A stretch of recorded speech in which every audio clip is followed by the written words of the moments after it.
Okay, so it's Peter Carney here from Digital Catapult. Inspired by some brilliant videos appearing on YouTube by both our staff and other people, and also the fact that I've been asked 3 questions over the weekend about how to make a central heating system work again, I thought I'd produce this quick video just giving some highlights about how a central heating system actually operates, and then in some other videos we'll probably do some more detailed analysis of radiator valves, thermostats, gate valves, that sort of thing. So before I start, I should say, for the benefit of Chris, who's our lawyer, who's very keen that we take health and safety very seriously, working on central heating systems is something that you've got tons of potential risks. So you can burn yourself with the hot water, you can blow the house up if you let the gas out, you can electrocute yourself, and you can flood the flat below or the house below. So it's really plenty of opportunities to go badly wrong. As a result, I'd always recommend that you use a professional if you can, but it's good to know how things work, because that way, if you can't get a professional and you need heat, you can perhaps have a go at fixing stuff. And also, likewise, if a professional is going to overcharge you, you can say, does it really cost £1,000 to change a valve? Anyway, assisting me is my son Adrian. Say hello, Adrian. Hello. He's our excellent cameraman, and he's going to basically pan around as we talk about various stuff. So let's start by talking about a central heating system. So if you think about a normal heating system, the kind of start of the process is something called the programmer. So this is a programmer up here, and it's basically a clock. It's a clock which can be a switch, which is a switch. So the programmer will typically say, at 2 o'clock in the afternoon, I want heat, okay? What we're going to do is we're going to show you how that works. So if I, for example, let's look at this particular zone here. This programmer does 3 zones, which are cellar, ground floor, and bedroom floor.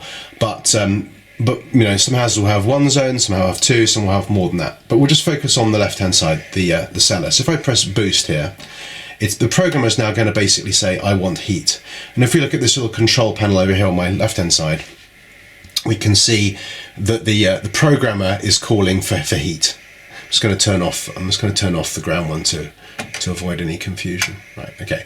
So here we go. So basically, if I press between, if I switch boost off, let's just press that again. So now program is not calling for heat, and now if I press boost, the program is saying, can we heat? Now at this point, the heating's not on, and the reason for that is that the thermostat, which is currently reading 18 degrees in here, it will only come on if the temperature drops below 14. So at the moment, we've got this set up so that the thermostat, which would typically be in a room, is saying, I don't need any heat right now. This particular thermostat is a radio thermostat, so it basically can be put anywhere in the room or in the floor. It talks by radio to this receiver, which we see over here, okay?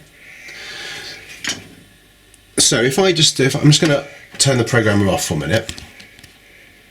Okay, but if I now increase the temperature, if I say I want the temperature to be 20, in a minute it'll talk to this and you'll see a green light come on, and if we listen for a click,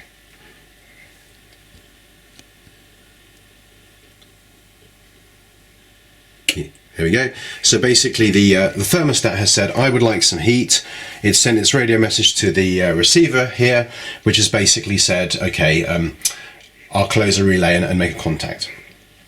I'm just going to turn this off though for the moment. So then what would typically happen is the power would flow through the programmer, through the receiver of the thermostat, and then it opens something called a it opens an electrical valve. My mind's gone blank here, but here's an example of one of them. I'll find the name of it. I think it's called not a gate valve. I'll find the name of it later. But basically, this one is made by a company called Honeywell. They're very common. The way it works is that when power is applied, this silver thing at the top is a motor, and that cranks the valve open, which then, of course, would let the water flow. The boiler hasn't started at this point, but when the valve is open, a micro switch will close. In here you'd hear it click, and that then fires the boiler. So the reason that happens is you really don't want your boiler running if the valve is closed. So the logic chain is that the programmer says it's time for heat, the thermostat says it's cold enough for heat. That opens the valve, which will allow the primary circuit to open. A switch is closed, and that then fires the boiler, and that's how it works. And then when the temperature rises, then the thermostat will switch off, which will then close the valve, opening the micro switch, which will then stop the boiler. So let's give that a go, the whole lot together. Now I should say that this particular valve here is actually for our hot water system. The one for the ground floor is, or the cellar floor, is embedded somewhere in a wall, so we'll have to just pretend. But I'll show you on the control panel what's happening, and I'll talk you through it. So Adrian, could you pan so we can see this channel here, but also so we can see this as well, both at the same time? Is that good? Okay. So the first thing we're going to do is we're going to boost the heating. We're going to say we would like heat in the cellar now. So all that's happened now is there's potential power on one side of our receiver for the thermostat. So I'm now going to increase the temperature of the thermostat, which will mean that the thermostat is then calling for heat, and you'll see this light come on. There'll then be a pause while the valve opens. So in a minute this should come on. So thermostat should say, give me heat. Now there's going to be a pause whilst that valve opens. When it opens, the boiler will fire. Let's have a look at that.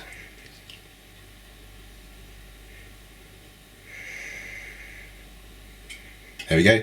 So basically I had a small click in the background. That was the valve opening, and now you can hear the boilers running. So if we look here, this is the boiler control system. So you can see on the control panel that we've got temperature started to increase. It's 33 degrees, and that's now pumping hot water around the heating system. So I'm just going to turn it off now. So if I close that, let's just turn off the let's drop the temperature on the thermostat as if we don't want heat anymore. That will then shut down the boiler. So that's going to transmit the signal. We'll see that thing will go off in a minute. The receiver, there we go. No longer need heat. Boiler shut down.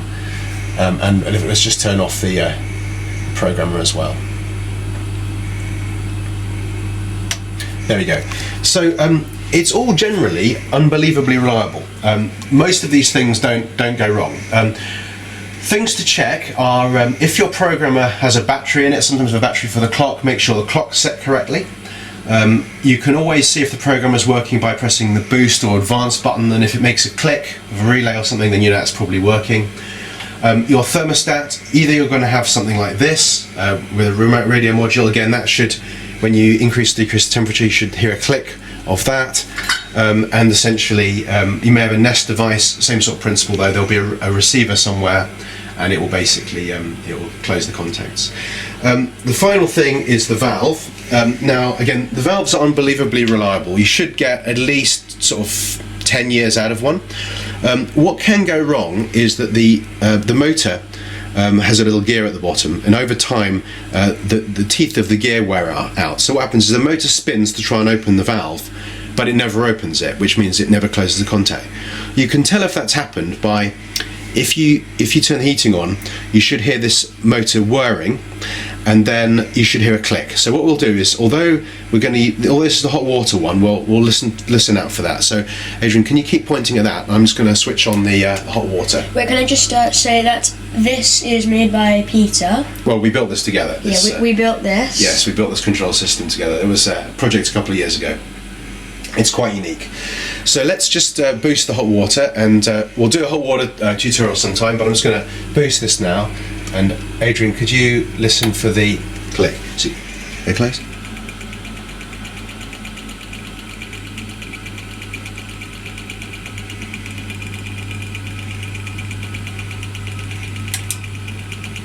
So there's the click, so that now is open. So that basically concludes our tutorial. We hope that this has been helpful. It shows you the principles of it. If you have any questions, just drop me an email. I can draw a diagram, we'll have a one-to-one conversation with you. During the coronavirus time, always happy to help. When the coronavirus is over, if you need this sort of help, typically a beer is the payment that will be required for a full diagnostic of your heating system. Anyway, hopefully that was interesting, and if so, give me a thumbs up. If you think it was a total waste of time, thumbs down. And stay safe, always take care if we work on anything. And have a wonderful April. Cheers. 2 meters. Oh yeah, and wash your hands 20 seconds, even after plumbing. Actually, you should definitely do it after plumbing, because you've got lots of grease, oil, lead sometimes, all sorts of chemicals. So when you're doing plumbing, wash for 20 seconds. If you go outside, wash for 20 seconds, and 2 meters is the distance. So thanks very much, and thumbs up for me, and I'll just do a quick pan around of Adrian, and a thumbs up from our fantastic cameraman. Cheers.